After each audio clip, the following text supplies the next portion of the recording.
గత 3, 4 రోజులుగా ఫోన్ చేసి నాకు ఇట్లా బెదిరింపు కాల్స్ వస్తున్నాయి.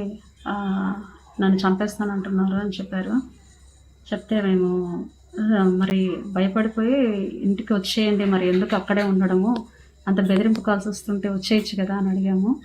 అడిగితే లేదు, నేను ప్రజల సమస్యలను పరిష్కరించుకుంటూ ఉన్నాను, ఇక్కడ ప్రజలకి అండగా నేను మాట్లాడుతున్నాను, వాళ్ళ సమస్యల్ని కనుక్కుంటూ అవి పరిష్కరించే పనిలో ఉన్నాను, నేను రాలేను, నేను కొద్ది రోజులు అయ్యాక వస్తానని చెప్పారు.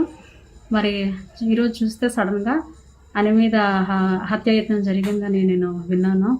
ఈ హత్యాయత్నం జరగడం అనేది చాలా బాధ అనిపిస్తుంది నాకు. ఆయన ఒక పాస్టర్గా క్రైస్తవ లోకానికి మేలు చేయాలని పాలిటిక్స్లో వెళ్ళారు తప్ప, ఒక మంచి ఉద్దేశంతో వెళ్ళారు తప్ప, ఇట్లా ఈ విధంగా ఆయన మీద హత్యాయత్నం చేస్తారని మేము ఊహించలేదు. మరి ప్రభుత్వం కూడా ఇట్లా నా భర్తకి ఏ ఆపద జరగకుండా ఈ హత్యాయత్నంకి పాల్పడిన వాళ్ళకి కనుక్కొని వారి మీద చర్యలు తీసుకుంటారని నేను ఆశిస్తున్నాను. గత 3, 4 రోజులుగా ఫోన్ చేసి నాకు ఇట్లా బెదిరింపు కాల్స్ వస్తున్నాయి, నన్ను చంపేస్తానంటున్నారు అని చెప్పారు.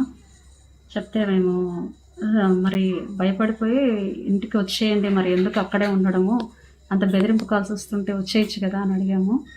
అడిగితే లేదు, నేను ప్రజల సమస్యలను పరిష్కరించుకుంటూ ఉన్నాను, ఇక్కడ ప్రజలకి అండగా నేను మాట్లాడుతున్నాను, వాళ్ళ సమస్యల్ని కనుక్కుంటూ అవి పరిష్కరించే పనిలో ఉన్నాను, నేను రాలేను, నేను కొద్ది రోజులు అయ్యాక వస్తానని చెప్పారు.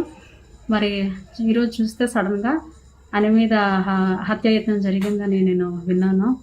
ఈ హత్యాయత్నం జరగడం అనేది చాలా బాధ అనిపిస్తుంది నాకు.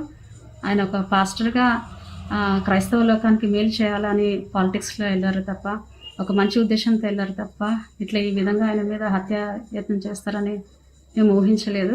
మరి ప్రభుత్వం కూడా ఇట్లా నా భర్తకి ఏ ఆపద జరగకుండా ఈ హత్యాయత్నంకి పాల్పడిన వాళ్ళకి కనుక్కొని వారి మీద చర్యలు తీసుకుంటారని నేను ఆశిస్తున్నాను.